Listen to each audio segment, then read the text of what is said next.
One of my loves outside of racing is cricket, and so the opportunity to come here to the home of Hampshire Cricket Club, the Ageas Bowl in Southampton, was too good to miss. The reason I'm here is to speak with Racing UK's pundit Will Smith. A lot of you will know Will as a man who gives excellent tips, excellent analysis, but you may not be aware that Will is also a professional cricketer. He's combined already this summer a very busy and extensive cricketing programme with his passion for horse racing, and he has been seen throughout the summer as a Racing UK pundit. How does he combine the two, I hear you ask? Well, we've come here. He's got me wearing the Hampshire Cricket Club training top. He's got his kit on, and we're going to find out more.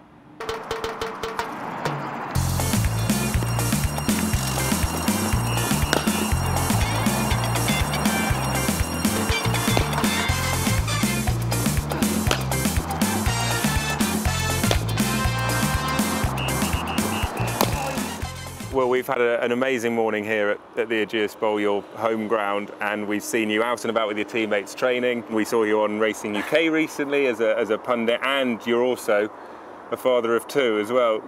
It's clear you're a very busy man. How and why do you fit it all in? I fit it all in because I enjoy every part of it. The cricket here, I mean, this is a fantastic place. You've seen it, the stadium's unbelievable. It's my first year here. We've had a bit of success as a team, and I've done okay personally, so it's that part of things is brilliant. Racing I've always loved, always had a passion for. My dad got me into that, that's his fault. When we were a lot younger, my brother and I, he used to take us to Towcester Racecourse for always Easter Monday meetings, Boxing Day meetings, and got bitten by the bug pretty early on. So was racing the first love before cricket, and then you realised you were good at cricket and followed that path? I think it probably was, yeah. But thinking back to my first visits to Towcester were when I was probably 4 or 5, I think.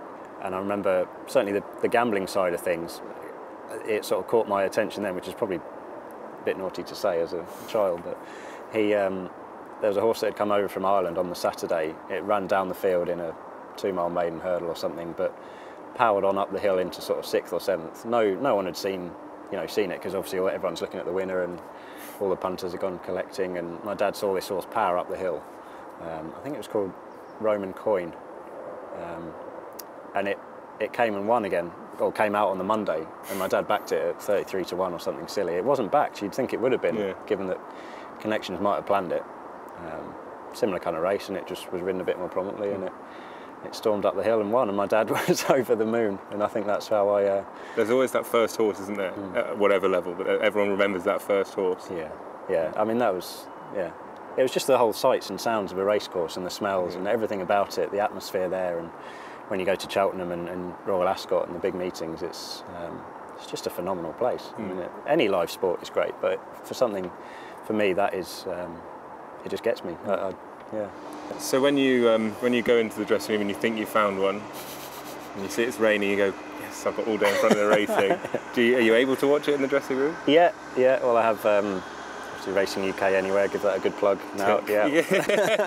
Do you feel pressure when you go on Racing UK? I know you obviously must feel pressure when you go out in front of thousands of people to play cricket, but do you find it pressure when you give out tips? Is it any way comparable?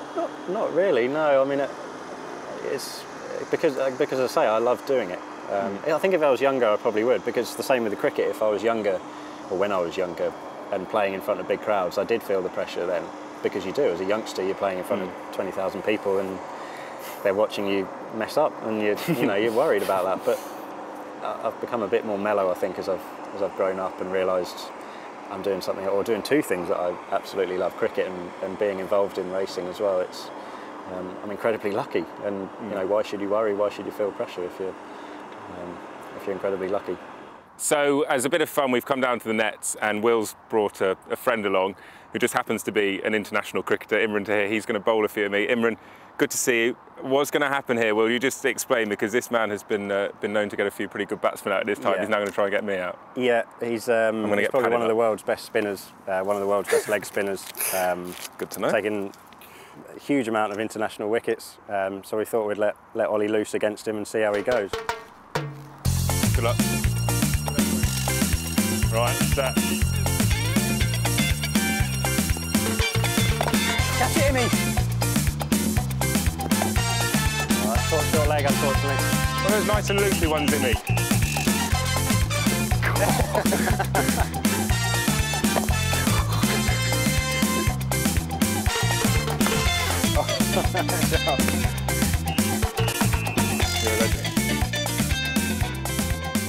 Will, some quick fire questions for you now.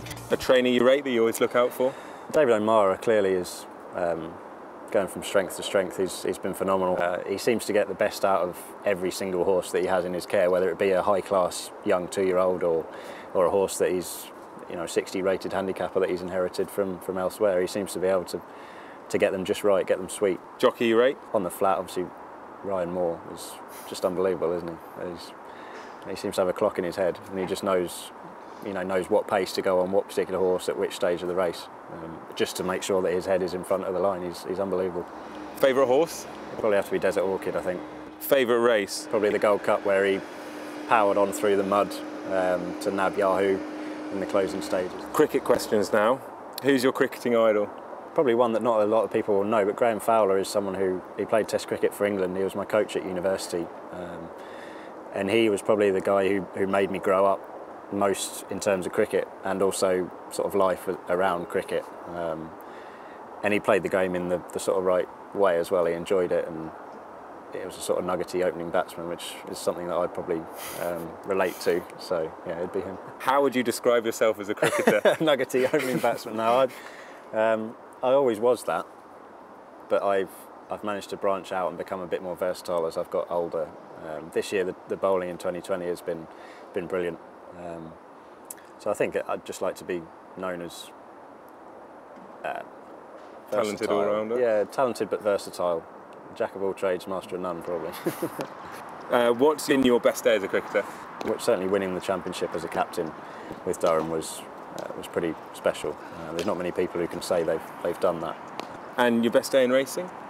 Probably I was at Cheltenham 2012 World Hurdle Day when Big Bucks won it for the however many times it was. That was pretty sensational. Most embarrassing moment on a cricket pitch? I've had a few. Probably not the most embarrassing, but it was embarrassing to myself. When I played for Nottinghamshire, I knew I was going to move to Durham the year after, and that particular game, Nottinghamshire had to get a certain amount of points to make sure they didn't get relegated, and Durham did. So I knew I was joining a team that they were basically fighting against for relegation, and I had to try and get as many points as I could for a team that I knew if I did well, it'd condemn myself to playing second division cricket. So it was embarrassing for myself because I didn't know how to approach that situation. What did you decide? Well, professional pride took over, and I thought I had to try and do as well as I could. But Mushtaq Ahmed was playing for Sussex against Nottinghamshire, and he's a world-class leg spinner like Imran Tahir obviously is, and he got me out cheaply for not very many, and I sat there in the change room just thinking, what am I doing? So, Will Smith, how many wickets have you got this year in county cricket roughly? Not many in proper 4-day red ball cricket. In the white ball stuff I've got 20 odd I think in 2020, so okay, cool. So this isn't usually my thing, so if you do well against me here, there's a reason for that. Okay, really? Already backing down. You're an odds man, you're a 4-man, you see value. How would you price it up that you can get me out? 6 balls. So give me a target. Well, I reckon off 6 balls, try and get 10. That's usually as a last over chase. That's usually sort of a standard thing. I'll tell you where the field are. Okay. How would you price it up? Go. Are you favourite? Yes. 10 to win, 6 balls. Game on. Look, I didn't see that.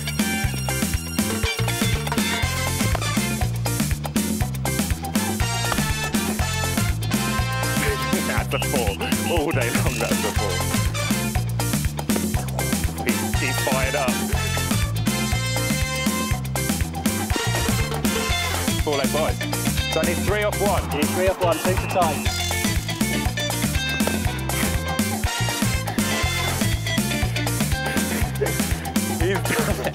He's done it. Well, thanks for your time. It's been the most incredible day, stunning stadium, great people. Really appreciate that. Thanks for not getting me out either and bowling your slower balls to me. But most importantly, congratulations on a great season with Hampshire. And we look forward to having you on Racing UK plenty more times. Brilliant. Thanks, Ollie.